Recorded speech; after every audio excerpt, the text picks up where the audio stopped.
नमस्कार दोस्तों, आज मैं आपके सामने लेके आया हूँ करंट अफेयर्स के महत्वपूर्ण प्रश्न और उनका विश्लेषण। ये सारे प्रश्न आपके बहुत सारे परीक्षाओं में काम आएंगे, जैसे रेलवे, पुलिस, समूह ग, बीएड, टीजीटी, पीजीटी आदि परीक्षाओं में। तो आइए शुरू करते हैं इस करंट अफेयर्स की सीरीज़ को। पहला प्रश्न करंट अफेयर्स की सीरीज से है, दादा साहब फाल्के अवार्ड 2020 से किसे सम्मानित किया गया है।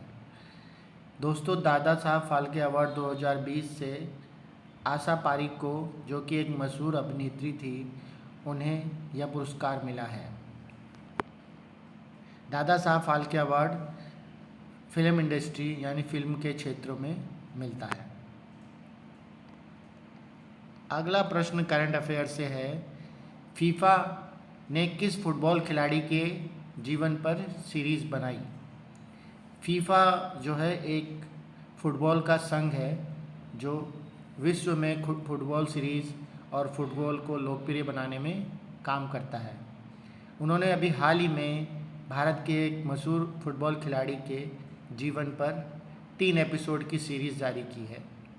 उस खिलाड़ी का नाम है सुनील छेत्री। सुनील छेत्री के जीवन पर फीफा ने 3 एपिसोड की सीरीज़ जारी की है।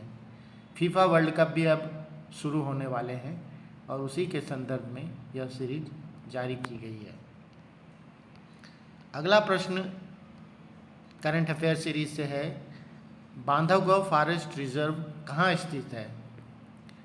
बांधवगढ़ फॉरेस्ट रिजर्व मध्य प्रदेश में स्थित है। यह भारत का एक मशहूर फॉरेस्ट रिजर्व है जो कि मध्य प्रदेश में स्थित है। अगला प्रश्न है, जेम्स एंडरसन किस देश और किस खेल से संबंध रखते हैं। दोस्तों, जैसा कि आपको पता होगा, जेम्स एंडरसन इंग्लैंड से हैं और क्रिकेट खेल से संबंधित है। वह विश्व इतिहास में पहले फास्ट बॉलर बने जिन्होंने 950 विकेट लिए हैं।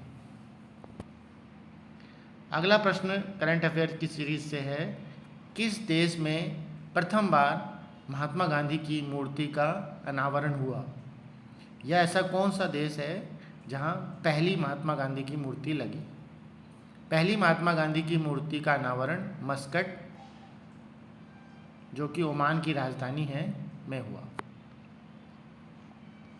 अगला प्रश्न करंट अफेयर की सीरीज से नोबेल पुरस्कार से संबंधित है। स्वीडन के स्वांतो पाबो को किस क्षेत्र में नोबेल पुरस्कार मिला। स्वीडन के स्वांतो पाबो को चिकित्सा के क्षेत्र में नोबेल पुरस्कार मिला। उन्हें चिकित्सा या जीनोम का, जिसे जीनोम भी कहा जाता है, उस क्षेत्र में नोबेल पुरस्कार मिला है। वह 67 वर्ष के हैं।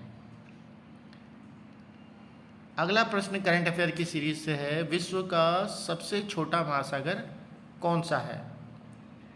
विश्व का सबसे छोटा महासागर आर्कटिक महासागर है। यह विश्व का सबसे छोटा महासागर है और सबसे बड़ा महासागर प्रशांत महासागर है।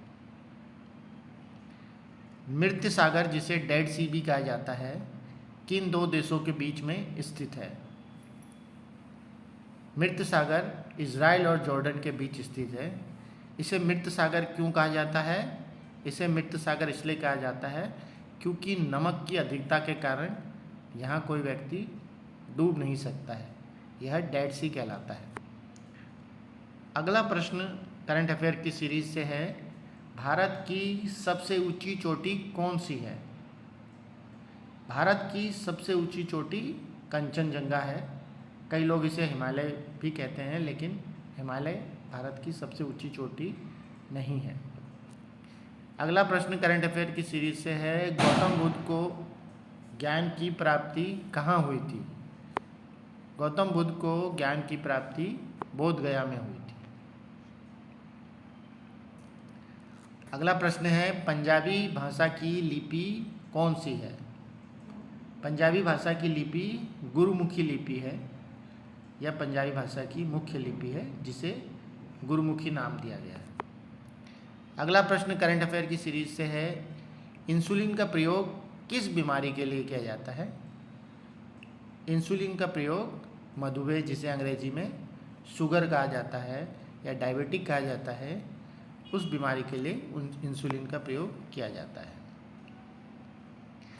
अगला प्रश्न है, भारत में सूर्य सबसे पहले किस राज्य में निकलता है? जैसा कि आप सबको पता ही होगा, सूर्य पूर्व दिशा में निकलता है और भारत के अरुणाचल प्रदेश में सूर्य सबसे पहले निकलता है। कागज का आविष्कार सबसे पहले किस देश ने किया था? कागज का आविष्कार सबसे पहले चीन ने किया था। चीन में सर्वप्रथम कागज का उपयोग हुआ था। अगला प्रश्न करंट अफेयर की सीरीज से है, रतौंधी रोग किस विटामिन की कमी से होता है? रतौंधी जो आँख की बीमारी है, विटामिन ए की कमी से होता है। टेलीविज़न का आविष्कार किसने किया था? टेलीविज़न का आविष्कार जॉन लॉगी बेयर्ड, जिसे जे.एल. बेयर्ड भी कहते हैं, उन्होंने टेलीविज़न का आविष्कार किया था। अगला प्रश्न है, भारत की पहली महिला शासक कौन बनी थी? भारत की पहली महिला शासक रजिया सुल्तान थी, जो गुलाम वंश से संबंधित रखती थी। वह भारत की पहली महिला शासक बनी। अगला प्रश्न करंट अफेयर की सीरीज से है, मछली किसकी सहायता से सांस लेती है? यानी अपने शरीर के किस अंग से वह सांस लेती है? गलफड़ों से मछली सांस लेती है। अगला प्रश्न करंट अफेयर की सीरीज से है, इकबाल जिंदाबाद का नारा किसने लगाया था? इनकलाब जिंदाबाद का नारा भगत सिंह ने लगाया था। इसे इनकलाब जिंदाबाद का नारा कहते हैं, जिसे भगत सिंह ने लगाया था। जलियांवाला बाग हत्याकांड किस शहर में हुआ था? जलियांवाला बाग हत्याकांड 1919 में अमृतसर शहर में हुआ था। दोस्तों, यह 20 प्रश्नों की सीरीज़ है।